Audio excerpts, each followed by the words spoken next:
I start with an X with the right one under the left one, and then I wrap that tail around. Then place a nice big garlic in the center and tuck it in with the right hand tail. Then I place another nice big garlic in the center and tuck it in with the left hand tail.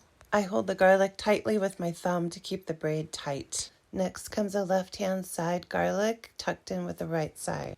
The tail of the garlic you're putting in follows the tail of the garlic that just tucked the last bulb in. Next is a right hand side garlic tucked in with the left side tails, keeping my thumb in the center to keep everything real tight. Next is a center garlic that gets tucked in from the right side, and then a right hand garlic that gets tucked in from the left side. You can see how there's a logical place for the left hand garlic to go, and the tail just kind of naturally goes over to that right hand group. If you put in a left hand garlic, it gets tucked in from the right. Adding the flowers to one side first, making a little assorted bouquet, and tucking that in with the opposite side tail, and doing the same on the other side. I like to really pack in these flowers up top. Once the flowers are all tucked in, then you can finish the braid.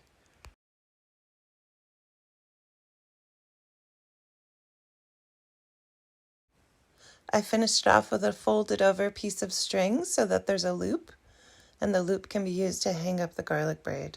When I tie off the string, I make sure the loop is in the back. I cut off the rough edges and then give the whole braid a little trimming, and your beautiful braid is done.